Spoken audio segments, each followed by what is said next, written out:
yet another day in Pune, and before we hit the garage, I am actually going with Doc to a place called Yogi Tree, which serves one of the best teas in the world. It's literally ranked one of the best teas in the world, so I'm really excited. So after the quick breakfast and chai, we're gonna go continue with the build. Okay, so I've reached the garage. It's raining a lot in Pune, and that's the reason we are not going in the market. We were supposed to go in the market and shop some parts, but we are not doing that today, and we are continuing the build. So let's go inside and see what the boys are up to. So the MC is going out, and we are working on the GT now. Okay, so Doc is doing the seat, and I think this is rough, right? So yeah, let's give our subscribers, because they were asking what the seat would look like.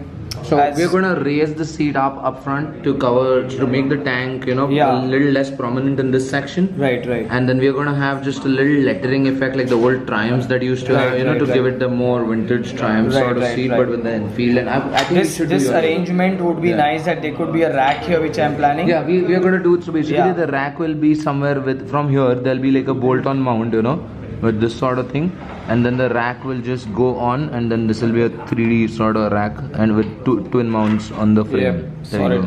Yeah, so this end will be the end of the seat, and then the raised portion will be about here. So you have itna playable seat space, Right. And then we'll just wrap it around. There'll be Caterpillar leather, and the rack bolts would come so it'll cover a bit of the seat when the rack's up there. Yeah. So the bolts will be right here, and the rack should extend till about here.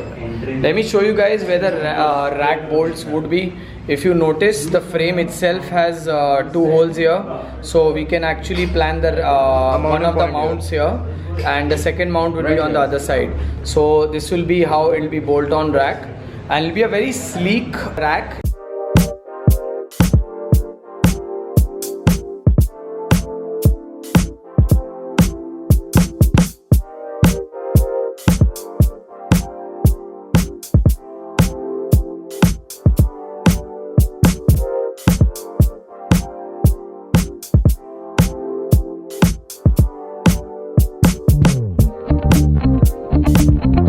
Yeah, so coming to Pramod's work, what he's doing is he's creating brackets for this, above this, so that the seat can rest very well and lock very well.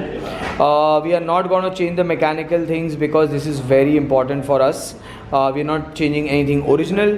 What we're doing is more of aesthetics, feel of the bike, posture, look and dynamics.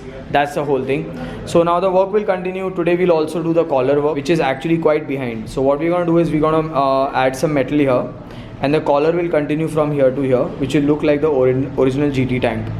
And that's the whole thing. All the welds inside is left, a lot of work left on the tank bit, but the seat is coming out good.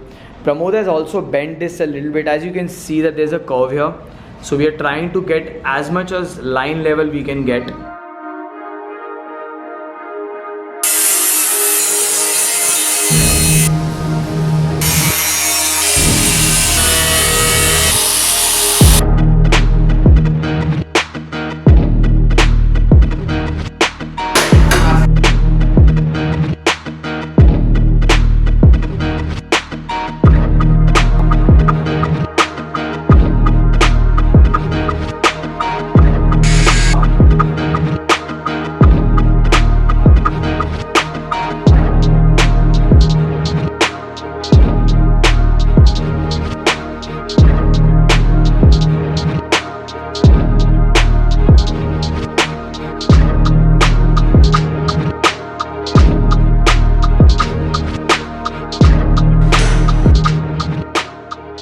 तो ये 14 gauge का pipe है 14 gauge और usually crash guard कम gauge का होता है ना so what 16 17 18 maximum 16 ठीक है सो क्योंकि हमारे यहाँ सब 18 में इससे भी बड़ा कर सकते हैं पर ज़रूरत नहीं है राइट इसके जो माउंटिंग पॉइंट है वो 86 पे राइट बिकॉज हमारे यहाँ भी 18 गेज में ही खेलते हैं सब but I think 14 gauge is like really hard core that's the thickness of the pipe and he's done some alterations to his machine because it's quite a thick pipe to bend. Here is creating the crash guards. I'm sure nobody's seen these kinds, which is happening on a Continental GT, but I really like this kind because more of an engine guard. But if you see from top, you can clearly see the gap between the tank and the pipes, and that's really cool. First, we were planning to put the crash guard both same size, but because of the exhaust pipe, there is more gap on the right side. But we are going the old school way. The left one will hug the engine little half an inch lesser. You can see that. And kitna rahega na? Yeah. So this is how it will hug. So it's a marginal gap difference between this side and the other side. So that's not a very big deal or a deal breaker. The left side will be a little hugging to the engine. The right side will be near the exhaust. So half inch difference. But that's what mods are all about. The guard should actually protect the engine. That's the main thing.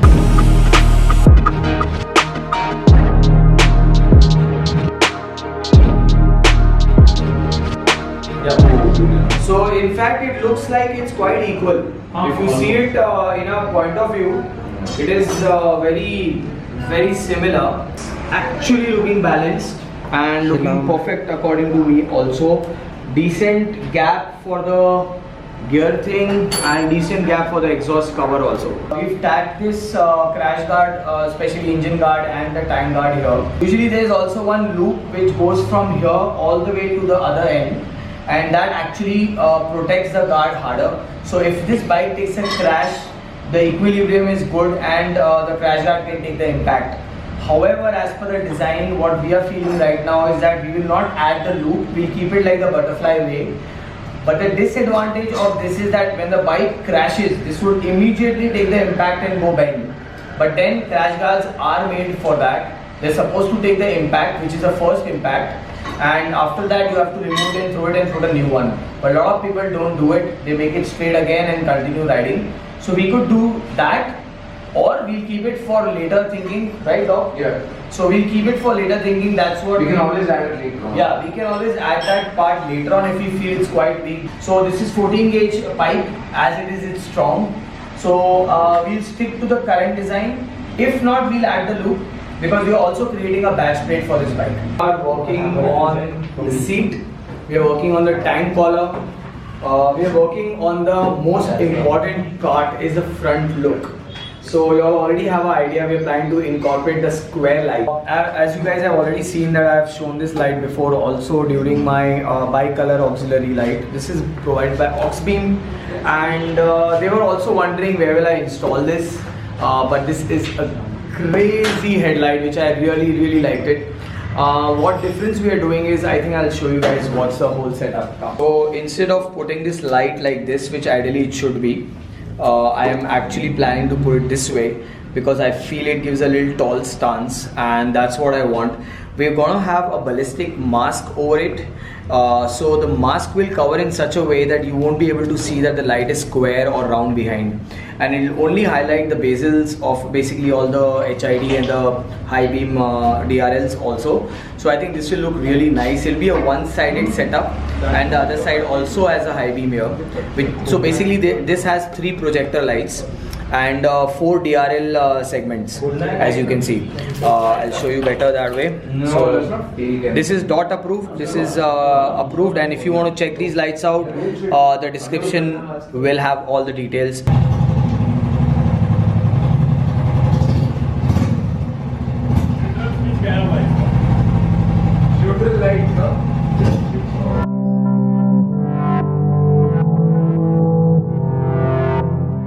MC25 touring kit. That's what we're designing in this garage, and the design and the blueprints are done by Gabriel and Lee. For that, it will be a separate video. Right now, we have to focus on Continental GT. Alright, so this was it. This was part 2. Stay tuned for part 3. I'm at Auto Engina Chop Shop. If you guys want to meet me in Pune, I am here for next whole week, so you can definitely come down, meet me. The details of this shop will be in the description. And if you're wondering what this is the nervous system of my GT. Yes, these are the wires. This is the entire wire housing of the Continental GT. So this episode ends here. Hope you like it. Your comments are important, your like is important, and if you've not subscribed, subscribe to my channel. And as usual, eat well, sleep well, be good. Signing off, Ride with Raj.